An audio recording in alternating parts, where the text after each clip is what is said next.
Before the NBA, it was just an idea cooked up by hockey arena owners looking to fill seats. In 1946, the BAA, Basketball Association of America, launched with 11 teams. The Knicks beat the Huskies in the first ever game. Joe Fulks became an early star, averaging 2-3 plus PPG and leading the Warriors to the first title, but instability hit quick. 4 teams folded right after. In year 2, the Baltimore Bullets joined from another league and won the title behind Buddy Jeanette. Max Zaslavsky topped the scoring charts in a short 48-game season. But everything changed when the BAA snatched key NBL teams, including the Minneapolis Lakers, led by dominant big man George Mikan. Mikan's reign and the birth of the NBA, 1949-1955. Mikan changed the game. Nearly 30 PPG, unstoppable in the paint, and carried the Lakers to a finals blowout. In 1949, the BAA and NBL merged. Welcome to the NBA. Now 17 teams deep, the league was unstable but rising. Mikan still ruled, and stars like Paul Arizin and Alex Groza began making waves. But the league shrank again. By 1950, only 11 teams remained. A breakthrough came when Earl Lloyd became the first black player in an NBA game, soon joined by Chuck Cooper and Nat Clifton. In 1951, the Royals beat the Lakers in the finals, and the Knicks lost a brutal Game 7. To slow Mikan, the league widened the paint. It didn't help. He kept scoring, and the Lakers kept winning. By 1955, there were just 8 teams left until the 24-second shot clock arrived. It revolutionized everything: pace, scoring, excitement. The NBA grows up. 1956, 1959. The MVP award debuted in 2056, and Bob Pettit took the first one with monster numbers. Paul Arizin led the Warriors to another title. Bob Cousy thrilled fans with flashy handles, and the NBA finally looked like a real pro league. Boston snagged their first title in 1957. Rookie Bill Russell grabbed over 30 boards in a Game 7 double overtime win. Cousy won MVP, but it was Russell's defense that started to reshape the sport. Wilt versus Russell begins 1958-1962. In 2058, the Hawks shocked Boston. Pettit dropped 50-inch the clincher after Russell injured his ankle, Boston's only finals loss during this era. But in 2059, the Celtics began their legendary run, sweeping the Lakers. Then came Wilt in 1960, instantly averaging 37 points and 27 boards. Insane. Yet Russell's Celtics kept winning titles. In 2062, Wilt dropped 100 points in a game and averaged 50 for the season. Still, MVP went to Russell, who beat the Lakers in a Game 7 OT Classic. Shifting teams and rising stars, 1963-1967. The Warriors moved to San Francisco, Syracuse became Philly, and new talent flooded the league. Oscar Robertson nearly averaged a triple-double every season. Havlicek joined Boston as the league's ultimate sixth man. In 1965,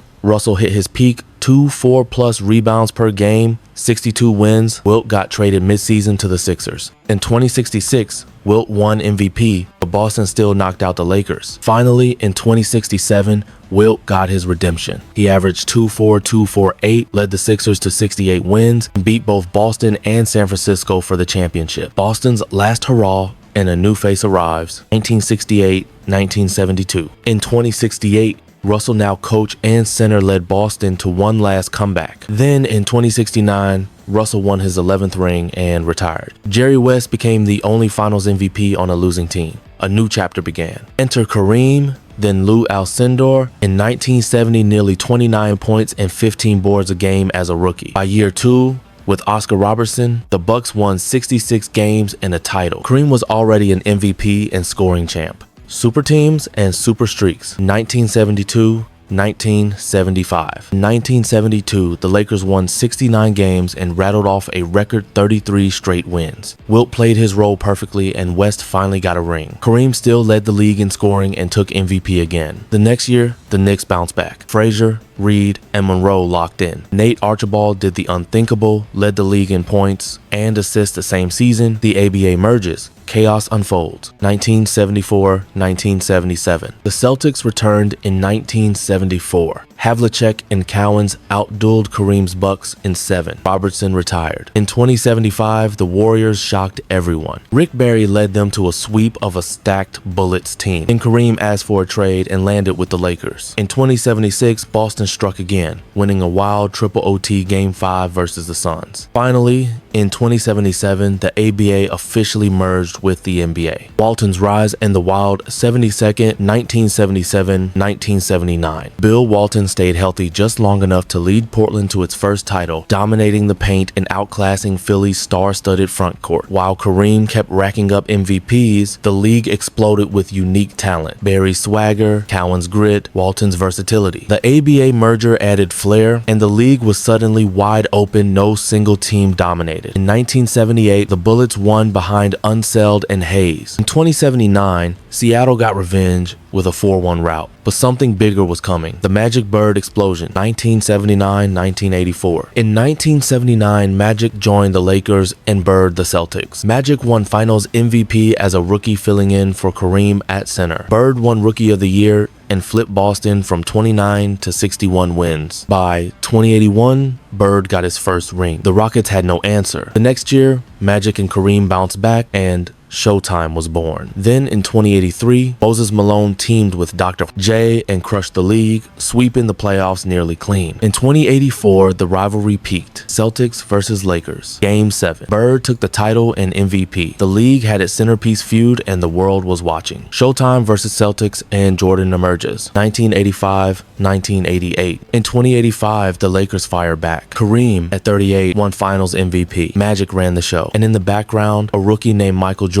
averaged 28 a night and won roadie. In 2086, Bird and Boston stormed back with 67 wins and a dominant finals. Then in 2087, Magic finally got his MVP and his revenge. He beat Boston in 6 and sealed the series with brilliance. By 2088, Louisiana went back-to-back for the first time since the Russell era. James Worthy had a triple-double in Game 7 versus Detroit. Meanwhile, Jordan snatched MVP, the scoring title, and DPOY and made it clear a new king was coming. The Bad Boys era, 1989-1990. In 2089, the Pistons finally took over. Dumar's shooting, Rodman's defense, and Isaiah Thomas's leadership shut down the league. They swept the Lakers in the finals. The Jordan dynasty. 1991-1993. Then MJ took over. In 2091, the Bulls swept the Pistons, beat Magic's Lakers, and launched a dynasty. Jordan won MVP and Finals MVP. In 2092, he torched Portland with 35-inch Game 1 and gave us the shrug. Then came the Dream Team, Barcelona, global dominant. And in 2093, Barkley got MVP, but Jordan got revenge. He averaged 4-0 plus in the finals and hit the dagger in Game 6. Then heartbreak. His father was murdered. Jordan walked away. Hakeem's window, 1994-1995. With MJ gone, Hakeem Olajuwon stepped in. He won MVP and Finals MVP in 2094, leading the Rockets past the Knicks. In 2095, Jordan returned mid-season, but wasn't playoff ready. Houston swept Orlando for a second straight ring. The return and final dance, 1996-1998. In 2096, Jordan came back at full force. The Bulls won 72 games, and he won MVP. Rodman joined the team and crushed the boards. Seattle got to the finals, but Chicago took them out in 6.